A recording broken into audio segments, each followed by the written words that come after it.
What's going on, everybody, and welcome back to Comic Breakdown. In this video, we are going to be jumping into the Invincible Iron Man issue number 17. Falling under the fall of the House of X, we have Iron Man versus Feilong. After the epic battle with his Sentinel Buster, Feilong was able to bring him down, and now he finds himself trapped inside of his own machine. And somewhere inside this giant monstrosity, Feilong is making his way to the head. He is making his way to Tony Stark. And this feud between Tony and Feilong is finally gonna come to an end. But before that happens, there is an arrival of someone unexpected. Make sure you guys have subscribed to the channel. Make sure that you like this video. And with that being said, let's dive into this breakdown. Alright gang, so as we dive into this issue, we pick up with Tony Stark entangled, wrapped up in his own machines and wiring. He definitely got his bell rung. As he comes to consciousness, he's trying to remember what happened, where he is, and what exactly is going on, as he starts to recollect everything, knowing that he's in the Australian outback, knowing about the Mark 73 Sentinel Buster. As these memories all come flooding back to him, he knows what's going on, as he is able to break free from all the wiring that is keeping him held in place. He tries to put out a message, but inside this Mysterium shell, there's no message that is getting out, which means he has to break through this place and find a way out himself. As he breaks down a wall, this is where he sees two things that he did not expect to see. His birth mother and his adoptive mother sitting down having tea. But as he goes to talk to them, they tell him to go ask his father, to go talk to him,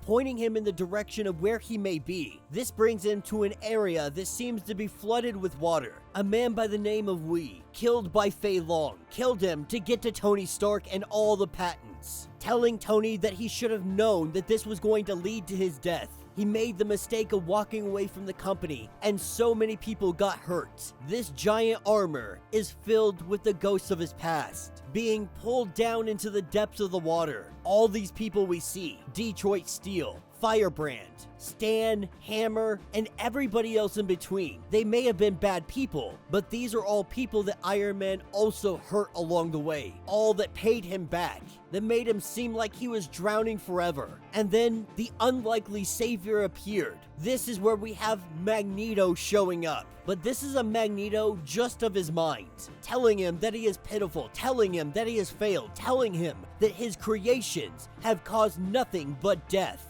That he was so afraid of Magneto and his kind, he created efficient ways of dealing death. With Magneto casting him away, he shows up in his first Iron Man suit. This is where he runs into his father, and his father casts him down as well, telling him that they are damned, cursed to the underworld, because they steal knowledge from the gods. As he falls down into the dirt, he rises up. Coming to his senses, he has arrived at the heart of the Mark 73. Feilong's suicide run had caused the reactor to vent what little energy this thing had left in reserve. As he observes this is when Feilong comes from behind him with a piece of rebar. He smacks Tony in the back of the head, knocking Tony down to his feet. But Tony still has his suit on, and so using the energy in his suit, he knocks Feilong back. As Feilong goes flying, Feilong lets out his green roar. But Tony designed this suit keeping him in mind specifically. And so nothing that Feilong can throw at him is going to hurt Tony. He grabs Feilong and he beats the crap out of him. He smashes his face bloodied. And as he gets ready to end Feilong's life, Feilong tells him that there is something he should know, telling Feilong to shut down all the Sentinels. This is what Feilong's trying to let him know. He made a miscalculation. The humans in Orchis are no longer calling the shots. The AI is. Nimrod, Omega Sentinel. They want to kill everybody, mutants and humans alike. This is where we see the Stark Sentinels above both Feilong and Tony Stark.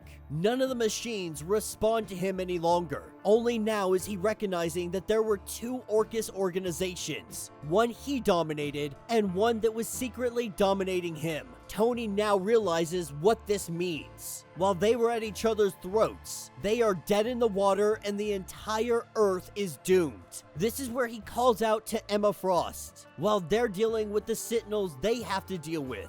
Not only is there more Sentinels than Feilong ever knew, but they are now gathering to kill Tony and Feilong. Tony is asking Emma if there is any possibility that the X-Men may be able to come and help him out. But of course, they are far too busy dealing with everything they have to deal with. But she did send out a message that someone might be able to help out. And looking over their shoulders, this is where we have the arrival of Magneto. This is the day that Tony Stark learned to stop worrying and love the master of magnetism. And that will be the end of this issue.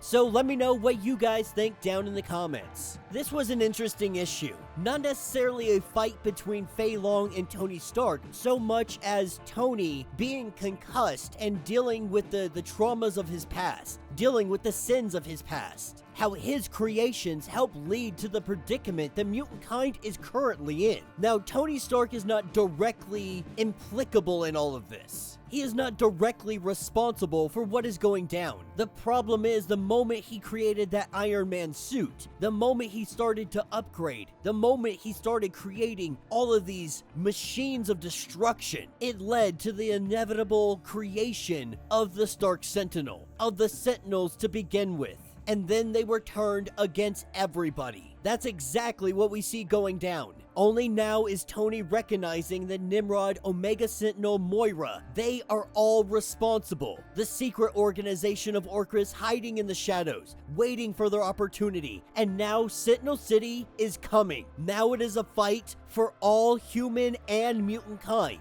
before they are eradicated by the Dominion, before they are eradicated by artificial intelligence. You see, Orchis was never the true enemy. The true enemy was AI, was the Dominion, and that battle is now at the doorstep. So let me know what you guys think. Let me know your thoughts. Let me know your theories. If you would like to get caught up on everything going on with the fall of the House of X or the X-Men series, go ahead, check out the link in my description as well as the top of this video. It is going to get you completely caught up on everything going on with Iron Man. If you would like to support the channel, you can always do so by joining the channel membership, much like Patreon, having multiple different tiers, from $1 to $50, from loyalty badges to comics every single month. Not only are you helping out the channel tremendously, but you are getting tons of perks in the process. Now, if you're unable to do this, do me a favor, subscribe to the channel, like this video, hit that notification bell so you don't miss any of the content we have coming out. And with that being said, until the next breakdown.